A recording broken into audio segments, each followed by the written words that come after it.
Aujourd'hui, nous allons nous plonger dans les règles d'or du stoïcisme à travers cette vidéo pendant 1 heure, depuis la sagesse intemporelle de Marc Aurèle jusqu'aux principes fondamentaux qui ont le pouvoir de transformer nos vies.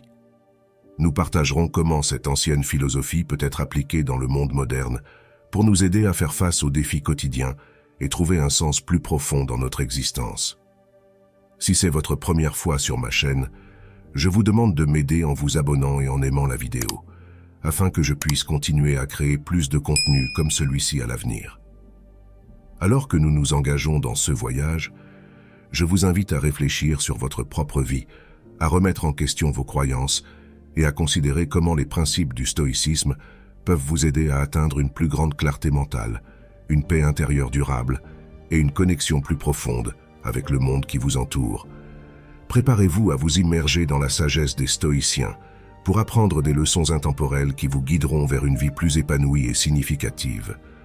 Ce voyage n'est pas seulement une exploration du stoïcisme, mais aussi une opportunité de transformer votre perspective et de trouver un chemin vers le bonheur authentique et la réalisation intérieure. Commençons. Le monde est plein de pièges à chaque coin de rue, prêts à s'emparer de votre pouvoir masculin. Jetez simplement un coup d'œil à chaque film ou émission célèbre de Netflix qui est promu, ou au type de personnes qui sont idolâtrées aujourd'hui. Rien n'échappe à l'agenda de contrôle mental des élites. Les hommes sont lavés de cerveau pour accepter la faiblesse. Il y a une histoire très célèbre sur un lion que je veux que vous entendiez. Il était une fois un lion féroce qui était craint de tous. Un jour, le lion tomba amoureux de la fille d'un fermier. Mais il y avait un problème. Le fermier détestait le lion, et en apprenant l'amour du lion pour sa fille, voulait faire tout son possible pour l'empêcher. Ainsi, le rusé fermier appela le lion et lui dit qu'il ne lui permettrait de se marier avec sa fille qu'à une condition, que le lion enlève ses griffes tranchantes pour la sécurité de sa fille. Le lion pensa que c'était un petit prix à payer pour une grande récompense, et il alla sur un rocher et se cassa les griffes. Le lendemain, il alla voir le fermier et lui dit « Maintenant, je n'ai plus de griffes tranchantes, donne-moi la main de ta fille en mariage. » Mais le rusé fermier lui dit de faire encore une chose, de retirer ses dents et canines tranchantes. Le lion accepta cette condition également et se cassa les dents et canines tranchantes. Cependant, lorsque le lion revint voir le fermier le lendemain, le fermier l'attaqua et le tua. Cette fois, le lion n'avait ni griffes ni dents tranchantes pour se défendre. Tout, ce qui donnait de la force au lion, il avait choisi de le céder volontairement un par un. Rappelez-vous, frères, que le monde dans lequel vous vivez aujourd'hui n'est pas différent. Il y a des forces beaucoup plus en jeu qui ont soigneusement conçu la matrice pour vous maintenir esclave de vos désirs et impulsions. Et voici la dure vérité. Vous pouvez blâmer le fermier ou les élites autant que vous voulez. Mais à la fin de la journée, c'était le lion qui a décidé d'obéir volontairement. La force est la vertu que tous les hommes doivent poursuivre, que ce soit dans la vie professionnelle, financière ou romantique. Tout homme désire naturellement se sentir dominant, fort et puissant, parce que c'est ce que vous êtes. Tous les hommes aspirent à un fort sentiment de motivation, mais beaucoup d'entre nous ne l'ont pas parce que nous nous abandonnons à des comportements qui nous empêchent de devenir les hommes forts que nous étions destinés à être. Aujourd'hui, les hommes se plaignent de tout, dépensent trop d'argent en drogues et en pornographie, s'excusent même auprès des autres pour des choses qui ne nécessitent pas d'excuses et développent des habitudes qui les affaiblissent. Numéro 1. Se moquer des autres. C'est un point dont peu de gens parlent, mais en tant qu'homme de valeur, vous ne devriez jamais dénigrer les autres pour élever votre propre statut. Cela peut vous montrer comme quelqu'un d'insécurisé et irrespectueux. C'est un aspect crucial souvent négligé lorsqu'on parle de véritable masculinité. Vous avez peut-être entendu l'exemple du saut de crabe.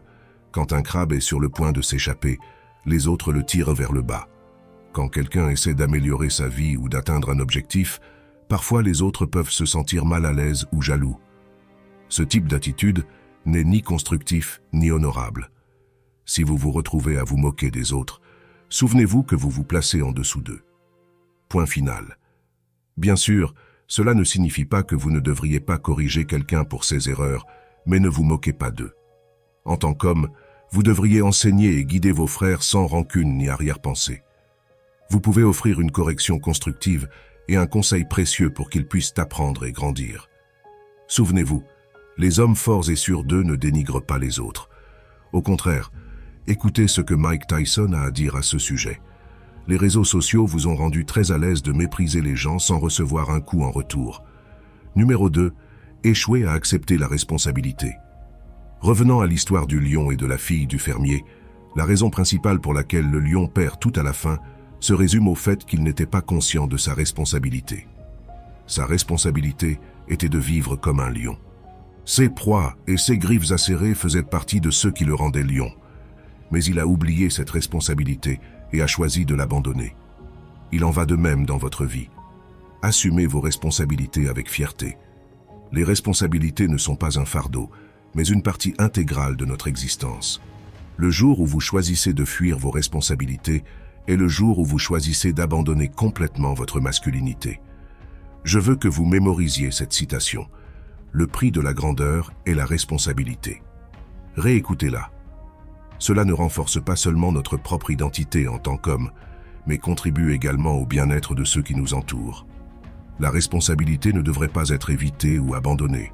Au contraire, elle devrait être embrassée comme un chemin vers la grandeur et la réalisation de notre potentiel en tant qu'homme. Numéro 3. Fuir l'échec. C'est un défi pour de nombreux hommes aujourd'hui. La plupart choisissent le confort plutôt que la croissance. Rappelez-vous que la croissance est douloureuse et souvent cachée derrière l'échec. Il y a l'exemple célèbre de l'homme qui creuse à la recherche de diamants. Il ne sait pas qu'à quelques centimètres sous la surface se trouve le diamant, mais il continue de creuser. Au début, il ne voit que plus de terre, mais il continue. Après des heures, voire des jours, il trouve ce qu'il cherchait. Ainsi, souvenez-vous, frère, l'échec n'est pas la fin. Si c'est l'état d'esprit que vous avez, vous pouvez être sûr que vous ne réussirez jamais rien. Pensez à tout. Ce qui vaut la peine d'être obtenu. Supposons que vous commenciez une entreprise. Au début, vous pourriez faire face à de nombreux échecs alors que vous essayez de comprendre l'entreprise et de conquérir vos clients. Mais quand vous restez dans le jeu assez longtemps et que vous n'essayez pas de fuir ces échecs temporaires, vous vous verrez grandir. La même chose se produit avec les femmes. Au début, lorsque vous vous approchez d'elles, vous pouvez sembler être un homme étrange qui ne sait pas comment interagir, mais votre succès est caché derrière ces échecs temporaires. C'est un petit prix qu'un homme fort doit payer pour le succès. Souvent, nous sommes formés dès l'enfance à avoir honte de nos erreurs et échecs, et à essayer de les justifier en blâmant quelqu'un d'autre. Vous avez peut-être dit « ce n'est pas ma faute » ou « c'est de la faute de cette personne ». Ce sont des pensées de perdant. Je veux que vous écoutiez cette citation et l'écriviez quelque part si vous le souhaitez. C'est un homme faible, celui qui blâme son échec sur la force des autres. Numéro 4. La soumission aux lois futiles trop facilement. Voulez-vous connaître la différence entre un lâche et un homme de valeur? Simple. Le lâche s'allie toujours avec la majorité, même si ce qu'ils disent est clairement erroné. Et le pire, c'est que l'homme de valeur se soumet également à ces lois et régulations futiles et nuisibles. Un homme de valeur examine et juge toujours tout avant de décider de suivre. Dans le monde d'aujourd'hui, nous avons été tellement conditionnés par la mentalité de « tu ne devrais pas juger » ou « tu ne devrais pas faire ceci ou cela » que cela devient incontrôlable. Vous n'êtes qu'une marionnette et un rat de laboratoire à ce stade, vous soumettant à tous les agendas et lois qu'il crée. Il n'y a rien de mal à obéir, mais obéissez seulement à ceux qui est aligné avec votre but, votre mission, et par-dessus tout, rappelez-vous que rien n'est au-dessus de la loi du Tout-Puissant. Demandez-vous si vous êtes quelqu'un qui est facilement intimidé et qui essaie de plaire à tout le monde. Pour certains hommes, il peut être incroyablement difficile d'apprendre à dire non, mais si vous agissez basé sur la vérité, vous réaliserez que le monde ne s'effondrera pas autour de vous. J'ai vu de nombreux hommes mener une vie de peur dans le mariage, comme si leurs femmes étaient des tyrans, et ils n'osent ni parler, ni les contredire. Ceci est un exemple clair de soumission féodale. Numéro 5. Vous avez un langage corporel faible. Le concept du langage corporel est très important. Cela inclut des signaux non-verbaux tels qu'une poignée de main, un contact visuel, comment vous vous asseyez, marchez et vous déplacez lorsque vous interagissez et vous reliez avec les autres. Les gens peuvent percevoir si vous êtes un homme fort ou faible par votre langage corporel. Dans la société actuelle, où les agendas et les attentes peuvent avoir tourné le dos à la masculinité traditionnellement forte, il est plus important que jamais que les hommes soient conscients de leur langage corporel. Être intentionnel avec votre corps signifie que vous devez faire des efforts pour projeter une image de confiance, de force et de détermination. Maintenez une posture droite et assurée, marchez avec un pas ferme et sûr, et maintenez un contact visuel adéquat lorsque vous interagissez avec les autres. Soyez intentionnel avec votre corps et maintenez une posture masculine. Rappelez-vous que votre langage corporel est votre carte de visite avant que vous ne disiez un mot. Il peut influencer la manière dont les autres vous perçoivent et comment ils vous traitent. Si vous vous présentez comme un homme fort et assuré à travers votre langage corporel, il est moins probable que les autres tentent de profiter de vous. C'est une compétence précieuse pour tout homme cherchant à réussir dans la vie personnelle et professionnelle. Numéro 6. Gaspiller du temps. Nous parlons toujours de l'importance de vos jeunes années sur cette chaîne. Vos 20 ans et jusqu'à vos 30 ans à un certain degré sont ce que nous appelons les jours dorés. Ce sont les jours pendant lesquels vous devez construire, construire et construire. Imaginez un agriculteur qui plante une graine. Il n'attend pas que la graine porte des fruits le lendemain. Pendant vos 20 ans, tout comme l'agriculteur, vous devez semer des graines spirituelles, émotionnelles et physiques qui vous aideront à grandir. Mais voici la partie la plus importante. Ne vous attendez pas à récolter ces fruits immédiatement. Continuez simplement à semer, et avant que vous ne le sachiez, vous aurez planté des forêts et des jardins qui attireront le type de vie approprié. Quand je dis semer, je veux dire vous défier. Cela ne signifie pas que vous devez vous épuiser et travailler 24 heures sur 24, 7 jours sur 7, mais gardez toujours à l'esprit que ce sont les jours où vous avez le plus d'énergie et d'opportunités pour prendre des risques. Profitez-en, en particulier lorsque vous êtes jeune. Vous pourriez avoir l'impression de manquer la culture de fréquenter plusieurs personnes en investissant en vous-même, mais résistez à cette tentation. Vous pourriez ne pas le comprendre maintenant, mais à mesure que vous mûrissez et vieillissez, vous vous remercierez d'avoir évité ces distractions. Écoutez ce que l'homme le plus sage de la terre a à dire sur vos jeunes années. Voici les mots de Salomon. Toi qui es jeune, réjouis-toi pendant ta jeunesse. Laisse ton cœur s'épanouir pendant les jours de ta jeunesse. Suis les impulsions de ton cœur et ce que tes yeux voient, mais souviens-toi que pour tout cela, Dieu te demandera des comptes. Numéro 7. Être paresseux et improductif avec votre temps. La façon dont nous structurons notre journée et gérons notre temps peut faire une grande différence dans notre cheminement vers le succès et le développement personnel. À quelle heure vous couchez-vous et à quelle heure vous levez-vous?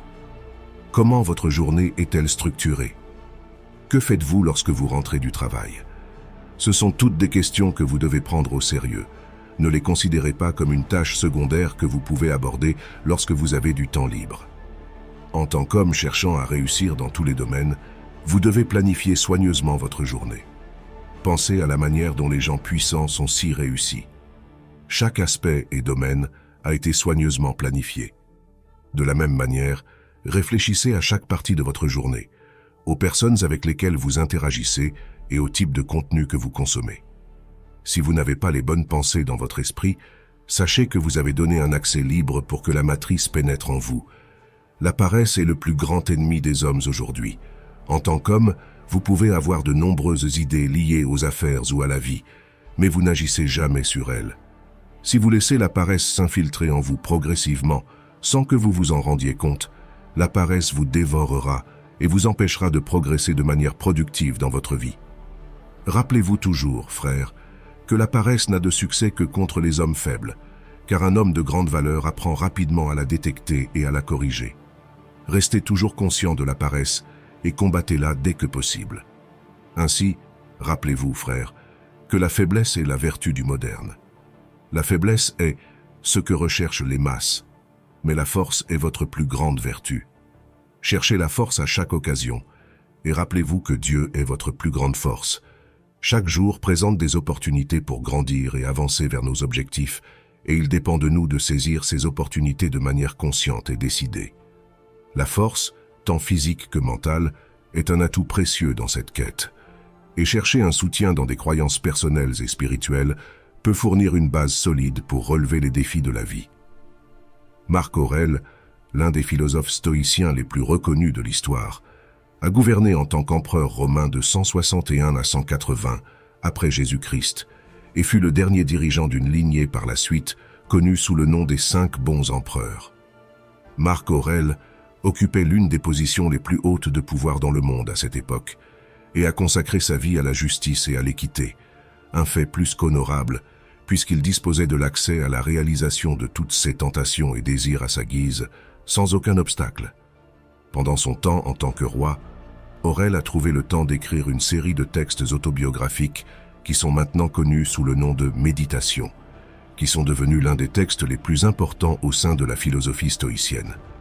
Dans les Méditations, Aurèle offre des directives sur comment s'améliorer en se concentrant principalement sur l'adoption d'une perspective cosmique et l'analyse critique du jugement que vous avez sur vous-même et sur les autres. En tant que leader d'un puissant empire qui a traversé de multiples guerres pendant son règne, Aurèle a utilisé sa propre philosophie stoïcienne pour éliminer le stress et être le leader le plus fiable et efficace possible.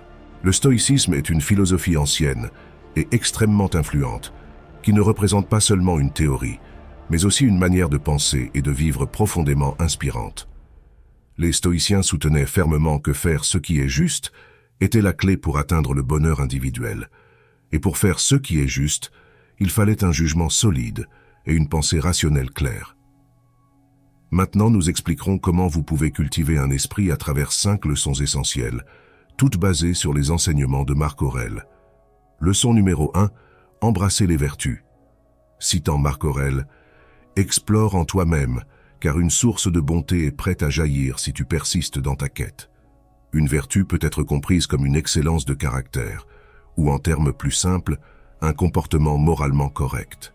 Ce comportement vous bénéficiera, ainsi qu'à ceux qui vous entourent, et contribue également au bien commun. Le stoïcisme embrasse l'idée d'un univers interconnecté, où tout et tous partagent un lien. En conséquence, ce qui sert au bien commun finit par vous bénéficier également. Par conséquent, les stoïciens croyaient fermement que ceux en harmonie avec la raison étaient ceux qui se consacraient au bien-être plus large. En d'autres termes, ils pratiquaient les vertus. À l'inverse, l'absence de conduite vertueuse est attribuée à l'ignorance. Selon les stoïciens, lorsque la vie vous conduit vers des circonstances imprévues, les vertus peuvent être vos guides, vous orientant sur le bon chemin et vous maintenant centré. C'est pourquoi les personnes les plus enrichies de vertus rayonnent souvent de tranquillité et de sang-froid. Pour incorporer des vertus dans votre vie, il est essentiel d'internaliser les 4 vertus cardinales du stoïcisme: la sagesse pratique, la justice, la tempérance et le courage. Du point de vue stoïcien, la sagesse implique de discerner entre le bien, le mal, l'indifférent et tout, ce qui se trouve entre les deux. Cela signifie surmonter les émotions et permettre à la raison de guider ce qui est moralement correct face à un dilemme. La sagesse vous donne le pouvoir d'analyser les 2 options avec clarté mentale. Ensuite vient la justice, qui est basée sur la sagesse, et représente un engagement envers ce qui est juste et équitable, à la fois pour soi-même et pour les autres. Les stoïciens la considéraient comme un devoir envers soi-même, les autres et la société dans son ensemble. Le courage, comme 3e vertu, vous habilite à agir même lorsque vous ressentez une peur personnelle. Il vous incite à prendre des mesures pour le bien commun ou à relever des défis malgré les incertitudes concernant le résultat. Le courage ne suppose pas l'élimination de la peur, du désir ou de l'anxiété, mais plutôt une décision consciente de continuer à avancer en surmontant les barrières émotionnelles. Enfin, la tempérance, également connue sous le nom de modération, implique de maintenir un équilibre entre les extrêmes. Il s'agit d'exercer l'autocontrôle, la retenue et la discipline. Marc Aurèle a souligné la capacité humaine à l'autorégulation qui nous différencie des animaux. La tempérance donne la priorité au bien-être à long terme sur la gratification momentanée. Prenons un exemple quotidien. Un sac de chips peut offrir un plaisir momentané, mais menace la santé et l'humeur à long terme. Dans ce cas, pratiquer la tempérance signifie s'arrêter après quelques bouchées. La sagesse est essentielle pour déterminer la quantité adéquate avant de mettre un frein.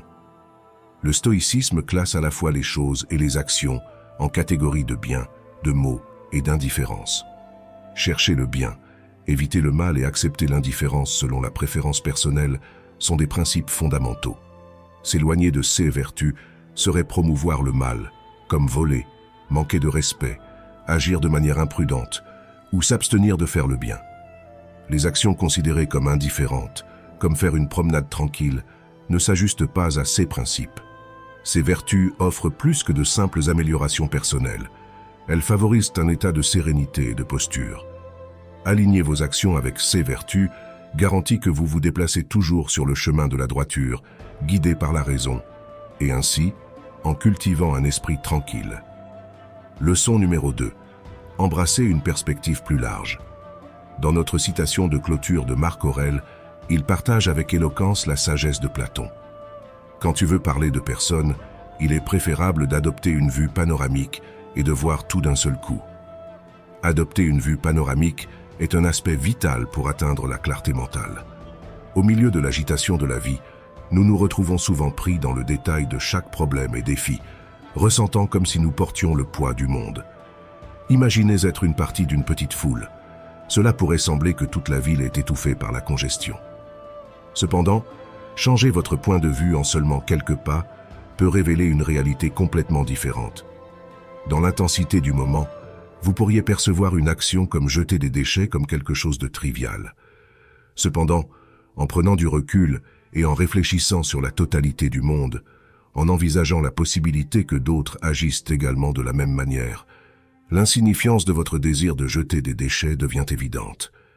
Comme mentionné précédemment, les stoïciens croyaient fermement en l'interconnexion de tout dans le monde, postulant que l'amélioration générale du monde contribue inhéremment au bien-être personnel. Par conséquent, prendre du recul pour embrasser une perspective globale, au lieu de se concentrer uniquement sur votre propre vie, est d'une importance immense.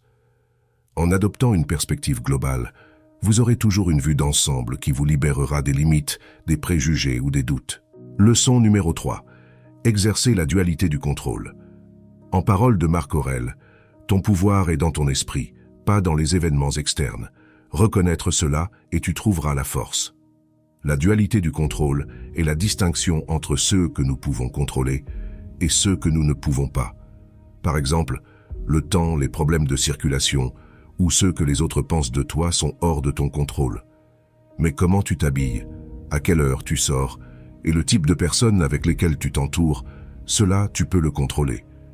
Alors, chaque fois que tu te retrouves dans une situation qui te fait ressentir d'une certaine manière, demande-toi, qu'est-ce qui est en notre pouvoir de contrôler? Tout. Ce que nous pouvons contrôler est une raison d'agir. Ce que nous ne pouvons pas contrôler, nous devons apprendre à l'accepter et à l'embrasser sans permettre que cela nous affecte. Une partie très importante de la dualité du contrôle est l'amor fati, qui se traduit par l'amour du destin. Quand tu embrasses la vie et toutes les circonstances qu'elle t'apporte, tu aimeras toujours la vie. Tu ne peux pas échapper au destin ni décider des circonstances qui sont hors de ton contrôle, mais tu peux choisir d'aimer ta vie, peu importe quoi. Si tu découvres que tu as été rejeté pour un emploi que tu as désiré pendant des années, tu pourrais penser qu'il n'y a pas de rédemption dans une telle situation. Tu voulais l'emploi, tu as essayé et tu as échoué. Tu pourrais prétendre aimer le destin dans une circonstance comme celle-ci. Cependant, c'est un malentendu. Au lieu de voir le fait que tu n'as pas atteint ton ambition comme quelque chose de purement négatif, enquête sur ce qui a mené au résultat négatif et utilise-le pour prendre une décision positive. Que ce soit que tu n'as pas obtenu l'emploi à cause d'une erreur de ta part, auquel cas c'est quelque chose que tu peux contrôler. Tu peux travailler sur ces erreurs et réessayer lorsqu'une opportunité similaire se présentera à l'avenir. Où la raison était un facteur externe, comme le népotisme ou un conflit de personnalité avec un membre du personnel d'embauche, cela n'a jamais été sous ton contrôle. Cela signifie que l'opportunité n'a jamais vraiment existé et il n'y a pas de sens à se fâcher pour quelque chose qui n'a jamais existé.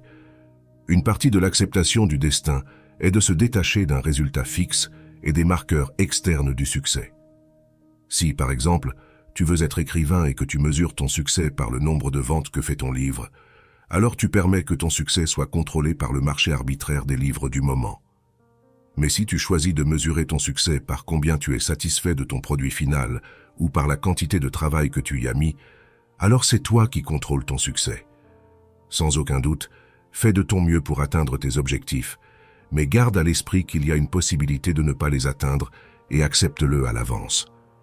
En se concentrant uniquement sur ce que nous pouvons contrôler et en s'engageant à accepter ce qui n'est pas sous notre contrôle tel qu'il se présente, nous faisons l'expérience d'une tranquillité intérieure, peu importe ce qui se passe.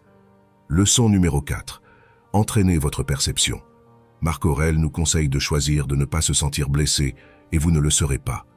L'une des grandes leçons du stoïcisme est de prendre le contrôle de notre perception.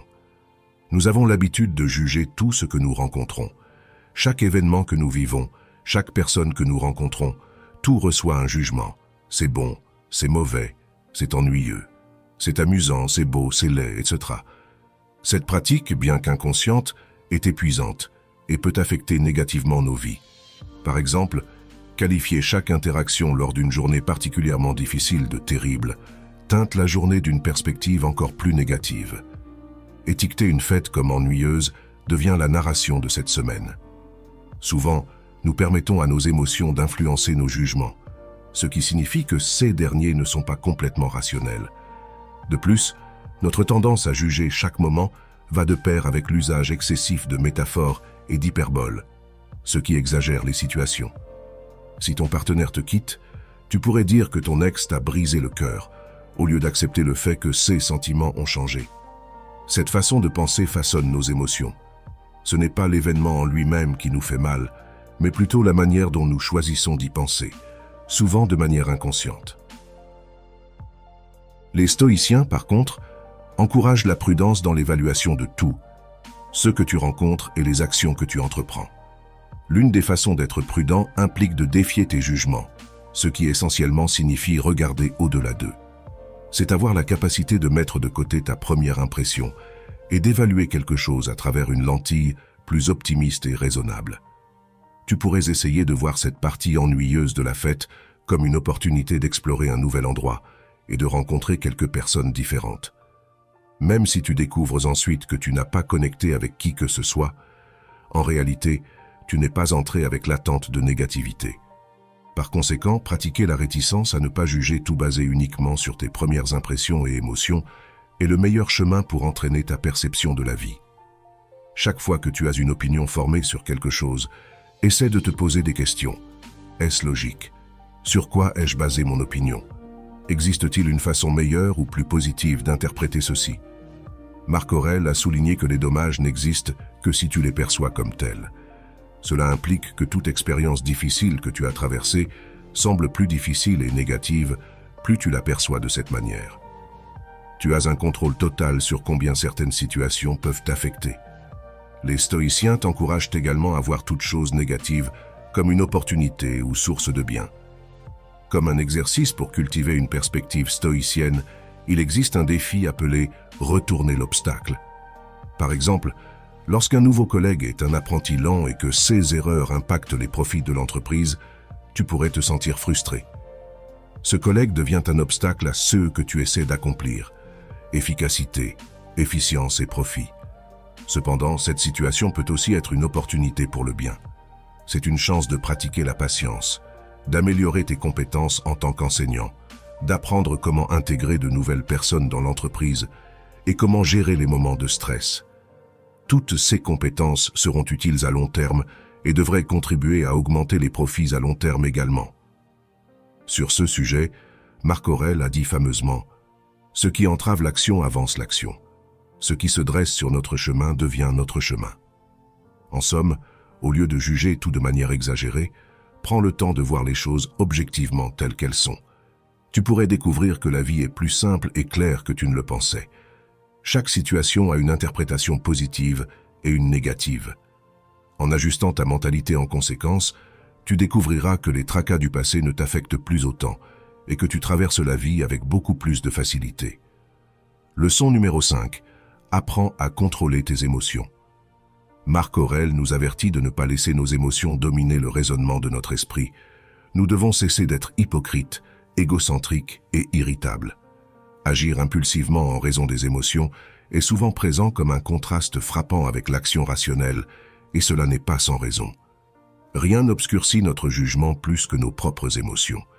Par conséquent, si vous souhaitez conserver un esprit clair en tout temps, l'une des compétences les plus cruciales que vous devez maîtriser est la capacité de contrôler vos émotions. Selon Marc Aurèle, l'émotion de la colère, en particulier, nous nuit plus qu'elle ne nous aide. Contrairement à ce que beaucoup pensent, maîtriser vos émotions ne signifie pas les supprimer. Lorsque vous ressentez une colère intense suite à une trahison, vous ne pouvez pas contrôler cette colère en niant son existence, que ce soit envers vous-même ou envers les autres, ou en prétendant que tout va bien. Elle restera là, peu importe combien vous essayez de la réprimer. Au contraire, selon les stoïciens, maîtriser des émotions telles que la colère se fait en les redirigeant. Ainsi, la prochaine fois que vous ressentirez de la colère, demandez-vous ce que vous pouvez faire avec cette colère. Crier sur la personne qui vous a blessé peut sembler tentant, mais cela vous aidera-t-il à diminuer votre douleur ou à améliorer votre situation? Cela aidera-t-il la personne qui vous a trahi à devenir meilleure?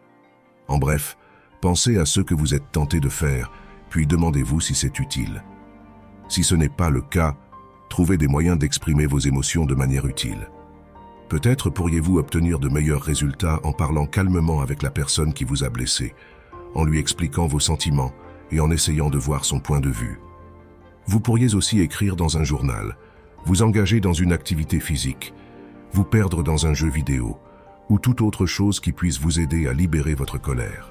Un autre exemple serait l'anxiété ou la peur. Vous ne pouvez pas simplement étouffer ces sentiments, mais vous pouvez les canaliser dans une autre direction. Au lieu de permettre à l'anxiété de vous paralyser, vous pouvez la considérer comme un défi personnel, comme une impulsion pour entreprendre des actions qui vous rendent anxieux et reconnaître sa présence tout au long du processus. Imaginez que vous avez trop peur de demander une augmentation à votre patron. Pour beaucoup, cette peur devient une raison d'éviter de prendre cette action, et ils sont vaincus par leur anxiété. D'autres pourraient aller de l'avant et voir leur anxiété comme un obstacle à surmonter ou à ignorer. Cependant, aucune de ces perspectives n'a besoin d'être la seule option. Au lieu de cela, votre peur est quelque chose qui peut être exprimé de manière saine et peut-être même finir par être utile. Par exemple, cette peur vous fait penser à tout ce qui pourrait mal tourner, ce qui vous amène à considérer toutes les questions possibles que votre patron pourrait poser, tous les contre-arguments que vous pourriez recevoir. De cette façon, vous pouvez vous préparer pour eux et former un plan pour chaque scénario possible. Mais le plus important, la peur fournit une motivation positive pour avancer, pour vous défier et grandir en tant que personne, pour vous prouver que vous pouvez le faire, non pas malgré votre peur, mais en partie grâce à elle. Dans ce scénario, vous pouvez être conscient de l'anxiété tout au long du processus et penser à quel point c'est incroyable que vous l'essayiez quand même. Lorsque vous pouvez rediriger habilement des émotions intenses, vous devenez quelqu'un de serein, quelles que soient les circonstances, et vos émotions n'affectent jamais votre capacité à penser clairement et à prendre des décisions intelligentes. Maîtriser vos émotions est essentiel pour maintenir la paix mentale au milieu du tumulte et de la discorde de la vie contemporaine. Il est courant de se sentir pris dans un tourbillon d'émotions, d'anxiété et de circonstances qui semblent échapper à notre contrôle, alors que nous aspirons constamment à la tranquillité et à la joie. Le stoïcisme se présente comme un guide ancien qui nous oriente vers la sérénité intérieure, même face aux adversités extérieures. Maintenant, nous explorerons les piliers fondamentaux du stoïcisme. Dans ce voyage de réflexion philosophique, nous explorerons comment la pratique d'agir comme si les perturbations ne nous affectaient pas peut nous aider à trouver la véritable paix intérieure. Le stoïcisme, avec ses racines dans l'ancienne Grèce et Rome, nous offre une précieuse approche pour faire face aux situations de la vie avec une mentalité historique où nos réactions et perspectives sont façonnées par la sagesse et la rationalité. Nous découvrirons comment la maîtrise émotionnelle devient une armure contre l'adversité, comment la discipline de la pensée nous libère de la tyrannie de nos émotions incontrôlables, et comment le détachement nous permet d'embrasser la vie avec ouverture et flexibilité. À travers les leçons de philosophes historiques tels que Marc Aurèle, nous apprendrons à accepter la réalité et à voir l'adversité comme une opportunité de nous renforcer, ainsi qu'à utiliser le pouvoir de choisir nos réponses dans n'importe quelle situation. Le stoïcisme n'est pas seulement une philosophie ancienne, mais une boussole éternelle qui nous guide pour trouver la paix intérieure dans un monde tumultueux. Rejoignez-nous dans ce voyage d'autodécouverte et de transformation, alors que nous explorons comment adopter une attitude imperturbable peut nous conduire à un état de sérénité et de stoïcisme. naviguant avec tranquillité et élégance à travers les vicissitudes de la vie. Pour comprendre solidement le stoïcisme, il est essentiel d'établir une base solide dans ses principes fondamentaux. Le stoïcisme n'est pas simplement une philosophie, mais un guide qui nous conduit à travers les tempêtes de la vie, nous permettant de trouver la paix intérieure indépendamment des circonstances extérieures. Comme mentionné précédemment, voici les concepts fondamentaux de manière simplifiée. Distinguer entre ce que nous pouvons contrôler et ce que nous ne pouvons pas. Les stoïciens croient en l'importance de différencier entre ce qui est dans notre contrôle et ce qui est hors de notre portée. Une grande partie de la souffrance humaine provient de s'inquiéter pour des choses qui sont au-delà de notre portée. Au lieu de nous angoisser pour ce que nous ne pouvons pas contrôler, nous devrions diriger notre énergie et notre attention vers ceux que nous pouvons influencer directement, comme nos attitudes et nos actions. L'importance de nos réponses. Pour les stoïciens, ce ne sont pas tant les événements eux-mêmes qui nous affectent, mais plutôt nos réactions à eux. Cultiver un esprit tranquille et maîtrisé implique d'apprendre à répondre aux situations de manière intelligente et rationnelle, plutôt que d'être dominé par des émotions impulsives. Cela implique de développer la capacité de gérer les adversités avec calme et sagesse, indépendamment des défis que les circonstances peuvent présenter. Accepter la nature changeante de la vie. Ceci est l'un des principes fondamentaux du stoïcisme. Il nous rappelle que la vie est pleine de hauts et de bas inévitables. Au lieu de résister aux changements et aux difficultés, nous sommes encouragés à les embrasser et à les affronter avec acceptation, sachant qu'ils sont une partie naturelle et inévitable du voyage humain. En acceptant l'impermanence et le caractère changeant de toute chose, nous trouvons la sérénité, même en plein milieu des adversités. La vertu comme guide, ce principe est central pour les stoïciens qui considèrent que la vertu est le chemin vers le bonheur et la paix intérieure. Cultiver des qualités telles que la sagesse, la justice, la modération et le courage nous aide à vivre en harmonie avec nous-mêmes et avec le monde qui nous entoure. Ces vertus nous guident dans la prise de décisions éthiques et nous permettent de maintenir notre intégrité morale, même dans les circonstances les plus difficiles. En résumé, les principes fondamentaux du stoïcisme nous invitent à développer une mentalité qui distingue clairement ce que nous pouvons contrôler et ce que nous ne pouvons pas, nous enseignent à contrôler nos réactions émotionnelles, accepter le changement comme une partie naturelle de la vie et vivre de manière éthique. En construisant cette base solide, nous sommes préparés à explorer davantage les leçons et pratiques du stoïcisme. Nous découvrons que agir comme si les perturbations ne nous affectaient pas nous conduit non seulement à la paix intérieure, mais aussi à l'imperturbabilité émotionnelle, indépendamment des adversités que nous pouvons rencontrer dans notre parcours de vie. 2. Pour atteindre la paix intérieure à travers le stoïcisme, le détachement se présente comme un outil inestimable qui nous libère des chaînes des désirs et des attentes, nous permettant de trouver sérénité et équilibre émotionnel. Voyons plus en détail comment le détachement peut nous guider dans notre quête de la paix émotionnelle. Éliminer l'attachement aux résultats. Le détachement nous enseigne à ne pas être trop accrochés aux résultats de nos actions. Plutôt que de s'obséder à atteindre des objectifs spécifiques, nous nous concentrons à donner le meilleur de nous-mêmes dans chaque situation. Nous acceptons ce qui vient avec sérénité et sans attentes excessives. Cette attitude nous libère du stress et de l'anxiété associée à la peur de l'échec, nous permettant d'embrasser chaque expérience comme une opportunité d'apprentissage. Découvrir de nouvelles possibilités. Pratiquer le détachement nous rend plus flexibles et réceptifs aux opportunités que la vie présente. En n'étant pas rigoureusement attachés à un résultat particulier, nous sommes ouverts à explorer de nouveaux chemins et à découvrir du potentiel dans diverses situations. Cette mentalité nous permet de nous adapter aux changements et nous offre la capacité de voir les difficultés comme des défis qui peuvent conduire à une croissance personnelle. Vivre dans le présent. Le détachement nous éloigne de l'inquiétude constante concernant l'avenir et nous permet de nous plonger pleinement dans le moment présent. En lâchant prise sur l'anxiété quant à ce qui va venir, nous trouvons une connexion plus profonde avec le présent.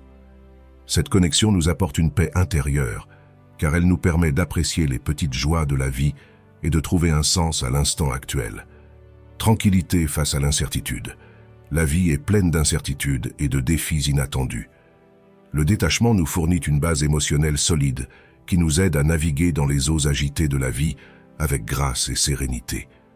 En nous libérant de la résistance et de la lutte contre l'inévitable, nous trouvons une tranquillité plus profonde. Cette paix intérieure nous permet d'affronter les obstacles avec calme et considération, plutôt que d'être emportés par les vagues de l'anxiété. En résumé, pratiquer le détachement signifie lâcher prise sur les attaches qui nous lient à l'anxiété et aux connexions émotionnelles excessives. Cela nous offre la liberté de vivre avec moins d'anxiété concernant les résultats, ce qui nous permet d'être ouverts à de nouvelles possibilités et de trouver la paix au milieu de l'incertitude. En embrassant le détachement, nous nous rapprochons d'agir comme si rien ne nous perturbait et de vivre avec un esprit stoïque qui s'adapte avec grâce au changement de la vie. 3. La discipline de la pensée est une voie essentielle vers la paix intérieure à travers le stoïcisme. C'est un outil fondamental que nous pouvons utiliser pour façonner notre esprit et développer une attitude tranquille et équilibrée. Voici un guide plus détaillé sur la façon de cultiver cette discipline de manière simple. Conscience des pensées. La discipline de la pensée commence par la conscience des pensées qui traversent notre esprit. Nous devenons des observateurs de notre propre esprit, examinant comment nous réagissons à différentes situations et comment ces pensées influencent nos émotions.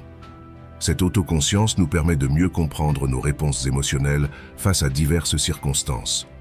Remettre en question les interprétations négatives. Lorsque notre esprit a tendance à interpréter les choses de manière négative, la discipline de la pensée nous invite à remettre en question ces interprétations automatiques. Elle nous encourage à considérer des perspectives plus objectives et réalistes, nous aidant à voir les situations sous différents angles et à éviter les réactions exagérées. Changer la pensée négative. Une fois que nous avons identifié des pensées négatives ou déformées, la discipline de la pensée nous défie de les changer. Nous remplaçons les pensées autodestructrices par des affirmations positives et rationnelles. Ces affirmations nous aident à maintenir un esprit tranquille et à aborder les situations avec un esprit clair et serein. Se concentrer sur ce que nous pouvons contrôler. La discipline de la pensée implique de diriger notre attention vers ce qui est sous notre contrôle. Nous laissons de côté ce que nous ne pouvons pas changer et nous nous concentrons sur nos actions et attitudes. En évitant de nous inquiéter pour des choses qui sont hors de notre contrôle, nous préservons notre énergie mentale pour ce qui compte vraiment. Nos réactions et comment nous choisissons de faire face aux situations. Pratique de la gratitude et de la réflexion. La gratitude et la réflexion sont des pratiques essentielles dans la discipline de la pensée. Apprécier ce que nous avons et réfléchir sur nos réalisations et nos apprentissages nous aident à maintenir une mentalité positive. La gratitude nous permet d'apprécier les petites joies de la vie, tandis que la réflexion nous offre l'opportunité d'apprendre et de grandir à partir de nos expériences. En résumé, la discipline de la pensée nous fournit les outils pour transformer notre esprit en un espace de clarté et de sérénité. En étant conscient de nos pensées, en questionnant les interprétations négatives et en pratiquant la gratitude, nous construisons une base solide pour un esprit équilibré et stoïque. Avec cette pratique, nous nous rapprochons d'agir comme si rien ne nous perturbait et de trouver la paix intérieure dans toutes les situations. 4. Au cœur du stoïcisme réside la sérénité émotionnelle, une vertu qui nous incite à trouver la paix intérieure même au milieu des tempêtes émotionnelles. Cette qualité se manifeste de plusieurs façons. Maintenir le calme face à l'adversité. La sérénité émotionnelle implique de ne pas céder aux émotions tumultueuses lorsque nous sommes confrontés à des situations difficiles. Au lieu de nous laisser aller à la panique ou à la colère, nous cultivons la capacité de rester calme et maîtrisé. Ce calme nous donne une perspective tranquille, même dans les moments les plus difficiles. Contrôler notre réaction. Les stoïciens comprennent que nous ne pouvons pas éviter les défis de la vie, mais nous avons le contrôle sur la manière dont nous y répondons. La sérénité émotionnelle nous permet de faire face aux difficultés avec calme et réflexion, au lieu d'être emportés par des impulsions émotionnelles. Ce self-control nous permet de gérer les situations avec sagesse et considération. Avoir une vision à long terme. Les stoïciens nous encouragent à ne pas laisser les événements momentanés dicter nos émotions. Nous nous souvenons que ce qui compte vraiment, ce sont nos actions sur la durée. Cette perspective nous aide à éviter les réactions exagérées face aux revers temporaires et nous guide vers une plus grande stabilité émotionnelle. Comportement émotionnel face au plaisir et à la douleur.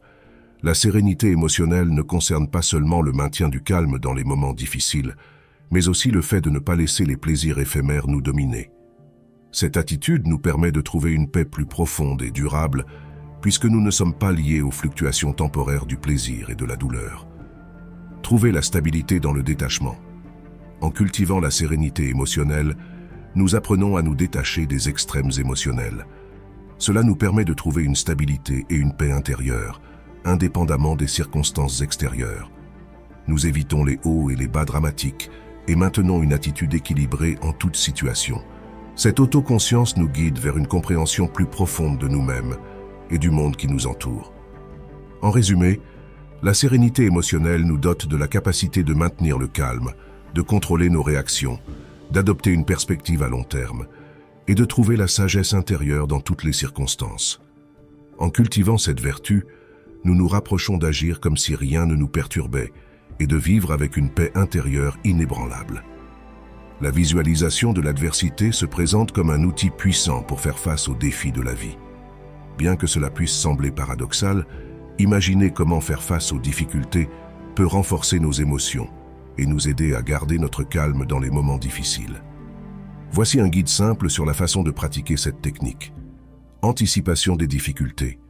La visualisation de l'adversité implique de prendre un moment pour imaginer des situations difficiles qui pourraient surgir, de la simple conversation inconfortable à un problème au travail. Cet exercice nous aide à nous préparer mentalement pour ces défis. Visualisation de ta réaction sereine.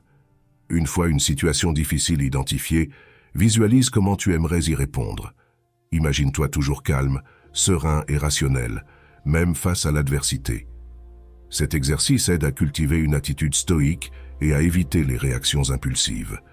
Renforcement de la résilience émotionnelle. La visualisation de l'adversité te permet de pratiquer la résilience émotionnelle dans un environnement contrôlé. En gérant mentalement des situations difficiles, tu peux t'entraîner à maintenir le calme et à trouver des solutions plutôt que de céder au stress ou à la frustration. Trouver des opportunités de croissance personnelle. En imaginant comment surmonter les obstacles, tu développes la confiance en tes capacités et vois les défis comme des occasions d'amélioration personnelle et de croissance. Réduction de l'anxiété anticipatoire. Anticiper des situations difficiles génère souvent de l'anxiété. La pratique de la visualisation de l'adversité réduit cette anxiété, car nous nous préparons mentalement à affronter tout ce qui peut survenir. Cela nous permet de maintenir un esprit tranquille et paisible. En résumé, la visualisation de l'adversité est un exercice mental qui nous habilite à nous préparer pour tout défi que la vie peut présenter. En anticipant les difficultés, en visualisant des réponses sereines et en pratiquant la résilience émotionnelle, nous construisons une base solide pour affronter ces situations avec calme et détermination. 6. L'acceptation de la réalité se présente comme une boussole qui nous guide vers une vie plus tranquille et équilibrée. Dans notre cheminement vers la paix intérieure à travers le stoïcisme, apprendre à accepter les circonstances telles qu'elles sont peut être un défi, mais c'est un outil puissant pour trouver la sérénité. Voici un guide plus détaillé sur comment cultiver cette précieuse qualité. Comprendre ce qui est sous ton contrôle. Les stoïciens nous rappellent que beaucoup de choses sont hors de notre contrôle. Accepter la réalité implique de reconnaître ce fait et de se concentrer sur ce que nous pouvons contrôler, nos réactions, attitudes et actions. En comprenant cette distinction, nous libérons notre esprit du poids de se soucier de ce qui est incontrôlable. Cessez de lutter contre la réalité. Résister à la réalité ne fait que causer plus de souffrance. Accepter la réalité nous invite à abandonner la lutte et à embrasser ce qui est, apprenant à nous adapter aux circonstances plutôt que de lutter contre elles. Cela nous apporte plus de paix. Éviter les guerres inutiles. Lutter contre ce que nous ne pouvons pas changer nous épuise et nous remplit d'anxiété. En acceptant la réalité, nous nous libérons de luttes inutiles et orientons notre énergie vers l'amélioration de ce qui est à notre portée. Cette énergie redirigée peut être utilisée pour grandir personnellement et contribuer positivement au monde qui nous entoure. Trouver la beauté dans les imperfections. La vie est pleine d'imperfections et de défis, mais elle a aussi sa propre beauté. Accepter la réalité telle qu'elle est nous apprend à trouver du courage dans les situations difficiles et à apprécier l'expérience humaine complète.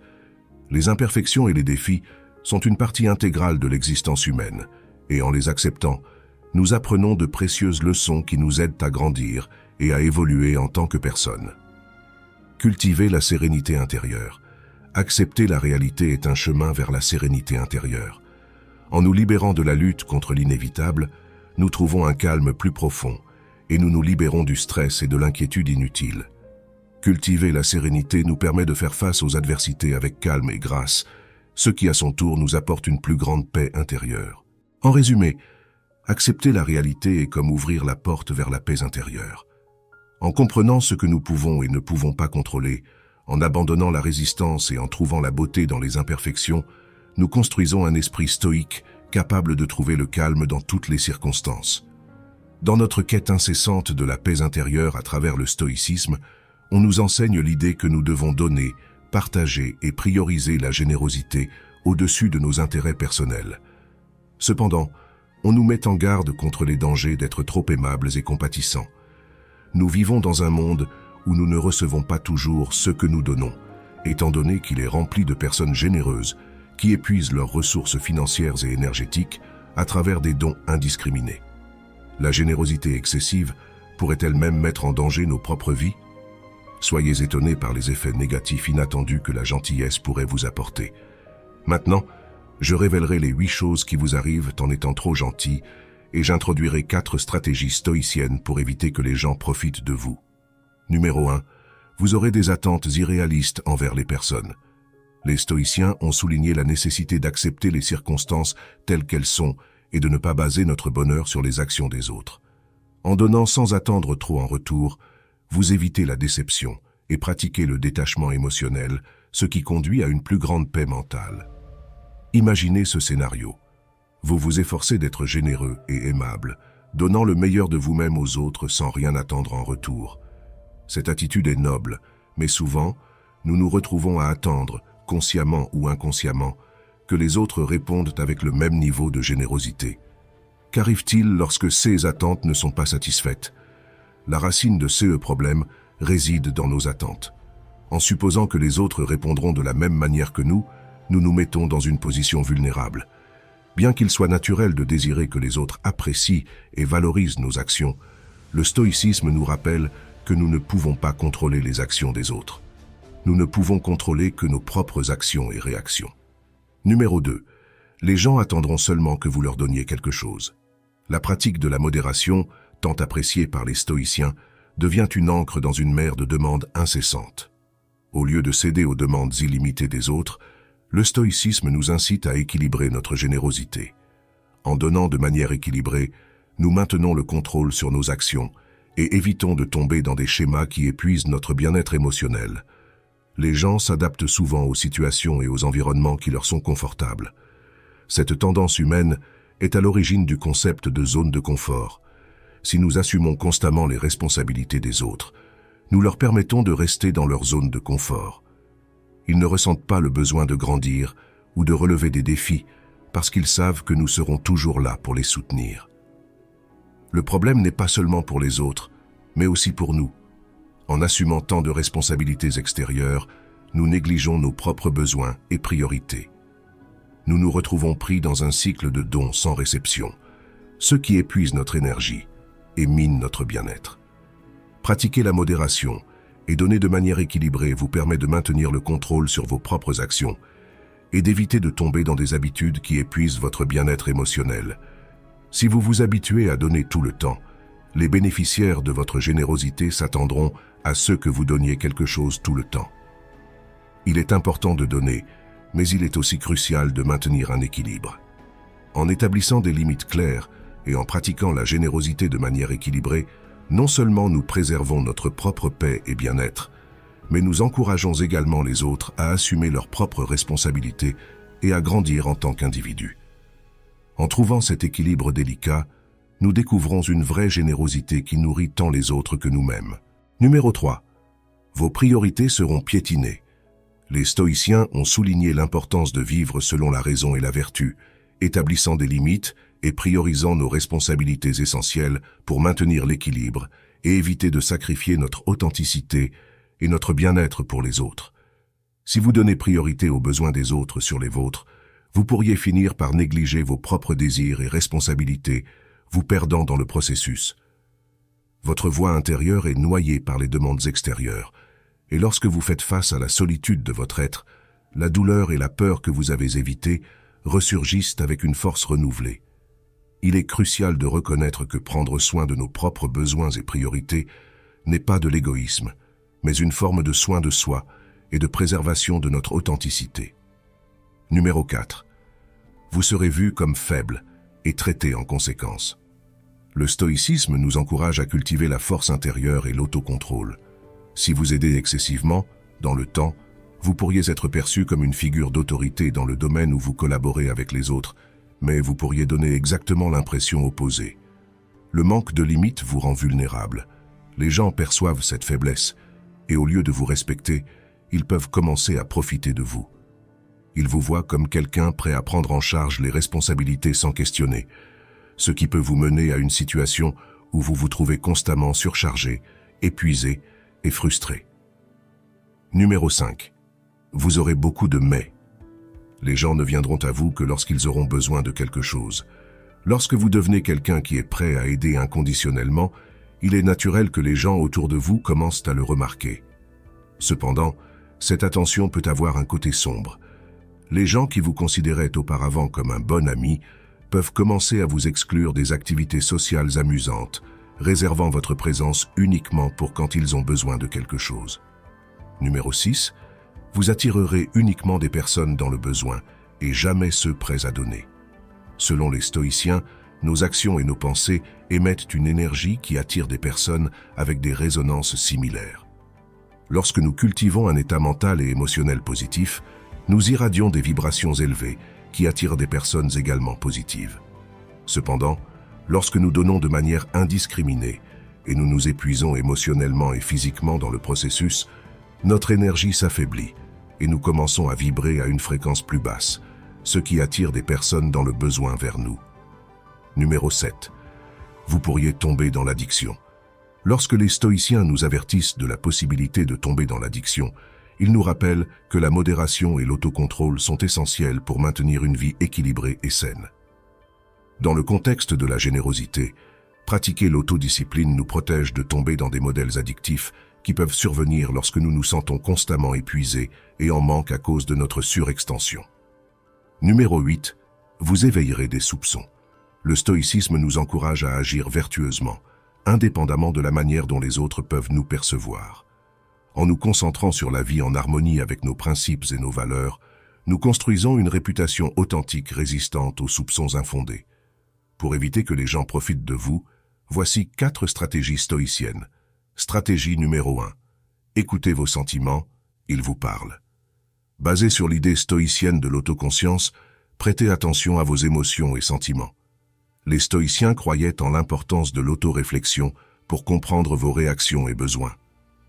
En écoutant vos sentiments, vous pouvez identifier si vous donnez trop et vous épuisez émotionnellement, ce qui vous permet d'ajuster votre approche et de trouver un équilibre sain.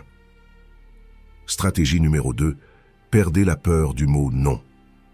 Suivant les enseignements stoïques, reconnaissez que votre temps et votre énergie sont précieux et doivent être alloués de manière consciente et équilibrée. Dire non dans les situations où vous vous sentez dépassé ou lorsque la demande est injuste est une façon d'exercer l'autocontrôle.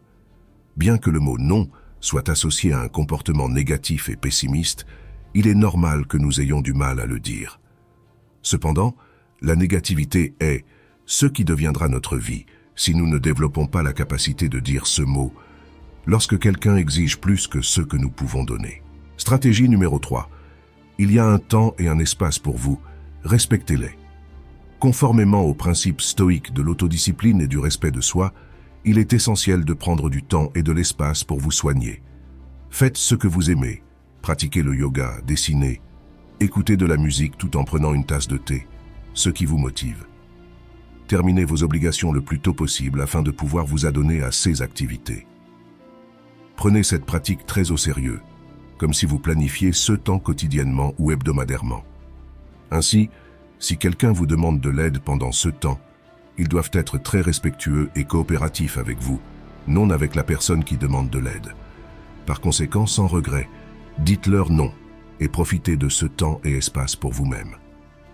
Si vous ne voulez pas être trop brusque, vous pouvez offrir votre aide pour un autre moment. Mais toujours clarifier que votre disponibilité sera limitée parce que vous avez une vie à laquelle vous devez vous consacrer. Stratégie numéro 4. Identifiez les vampires énergétiques et éloignez-vous d'eux. Suivant les principes stoïques de l'autodiscipline et du discernement, il est important de reconnaître quelles relations vous bénéficient et lesquelles pourraient vous épuiser émotionnellement. En vous distançant des personnes qui drainent constamment votre énergie et ne contribuent pas positivement, vous prenez soin de votre propre bien-être et appliquez le contrôle de soi stoïque dans vos relations. Si vous essayez d'aider un vampire énergétique, sachez que cela ne fonctionnera pas. Ces personnes vous accablent avec leurs plaintes, leurs douleurs et leur vision catastrophique de la vie. Oubliez d'essayer de les aider. Elles ne veulent pas résoudre leurs problèmes parce que cela signifierait qu'elles devraient arrêter de se plaindre. C'est quelque chose qu'un stoïcien ne tolérerait pas dans la vie. Le meilleur équilibre pour les choses est toujours le juste milieu, et la générosité n'est pas une exception. Si nous donnons trop peu, nous semblons égoïstes et avares, alors que si nous donnons excessivement, nous finissons complètement épuisés en termes d'énergie, de temps et probablement d'argent. Ainsi, penchez-vous vers les gris, qui restent les tons préférés lorsqu'il s'agit de trouver un équilibre entre la priorisation des autres et de nous-mêmes. Et quand vous avez des doutes, rappelez-vous toujours du mot magique « non », surtout si on vous offre de vous ramener à la maison depuis la fenêtre de la voiture. Si vous avez aimé notre vidéo, donnez un like, abonnez-vous et commentez pour que YouTube sache que ce type de contenu aide des personnes comme vous, et nous pourrons continuer à créer plus de vidéos similaires à l'avenir.